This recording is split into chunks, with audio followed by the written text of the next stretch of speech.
Watching the world shrink while booking the next tour. What does it feel like to be canceled by 1,000 cuts?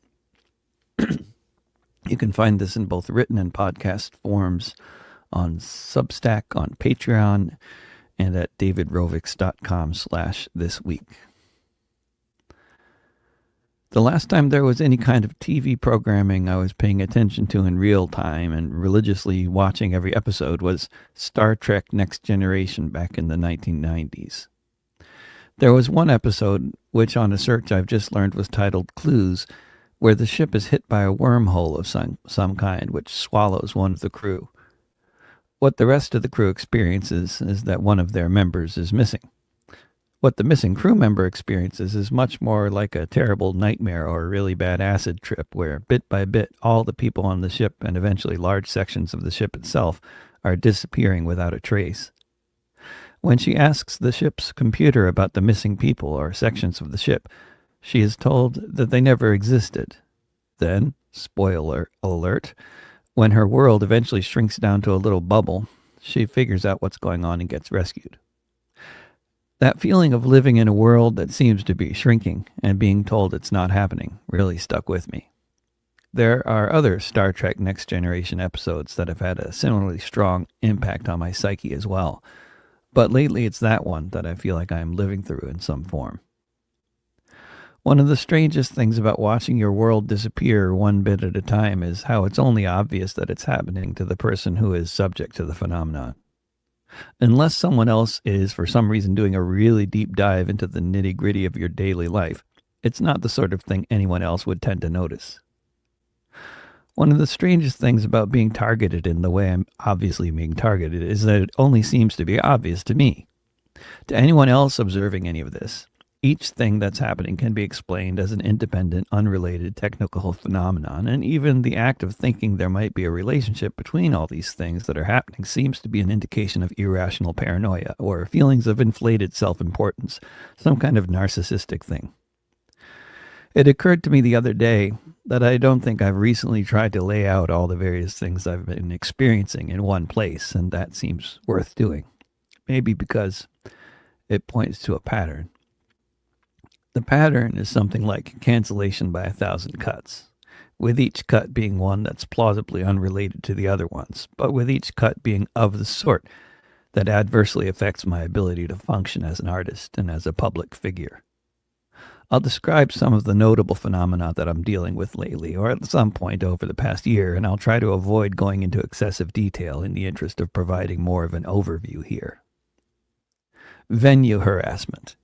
For years, but most methodically since February 2024, venue owners or managers will regularly be contacted by people claiming that I'm an anti-Semite and or guilty of other transgressions, and for public safety and other good reasons, the gig should be canceled.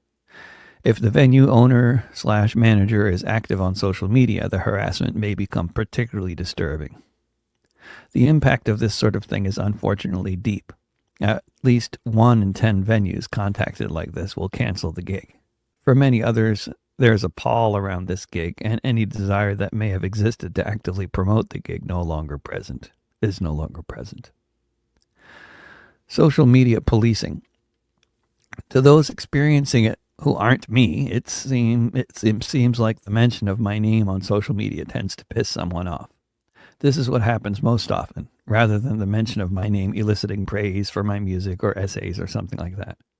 If you're me and you're experiencing the pattern here, you see that what's happening is easy to explain.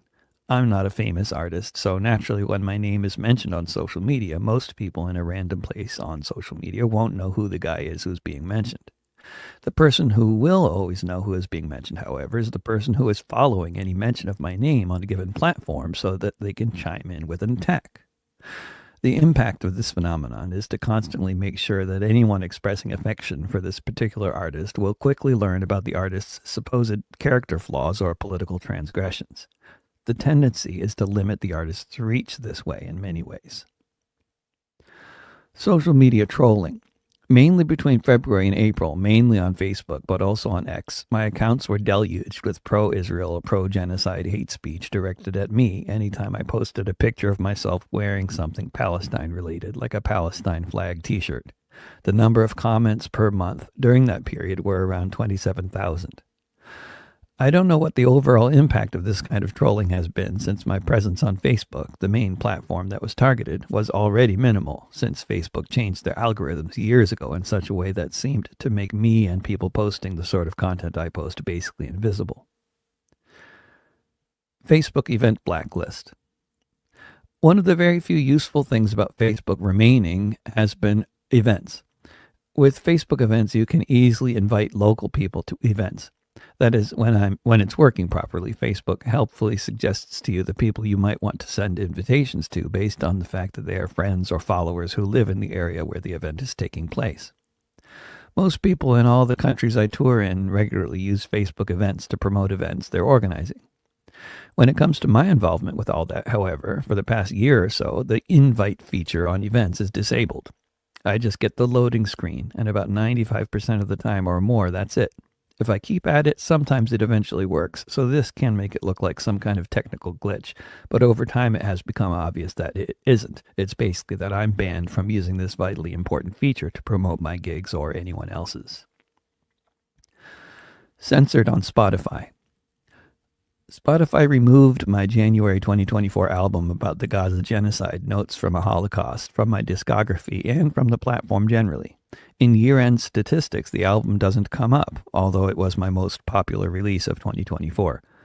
Spotify didn't notify me when they removed the album, and efforts by me and other Spotify users to get an explanation for the album's disappearance have resulted in getting nonsense explanations from a series of different support people who tend to change every 10 minutes. Blacklisted on Twilio.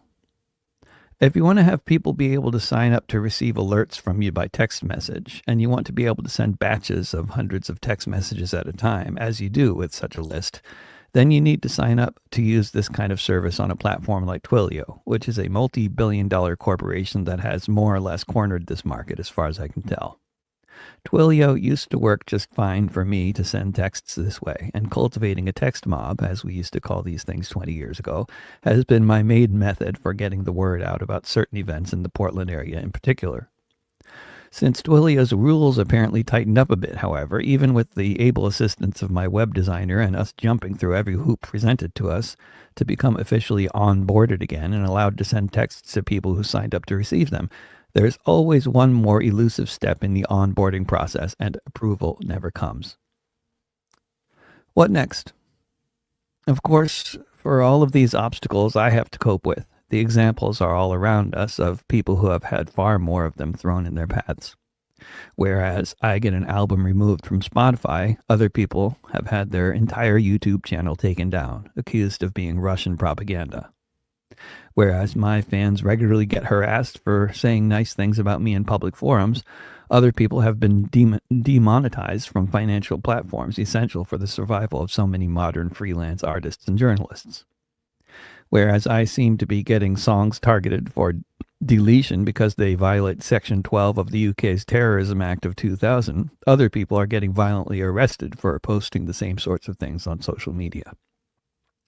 Seeing what happens to others, it's easy to see how my situation could get worse, my career even more stifled than it is at present. 2 nights ago, Google informed me they stopped someone who was trying to access my account. These conditions are really not at all ideal for trying to run a career, but these are the conditions I've got.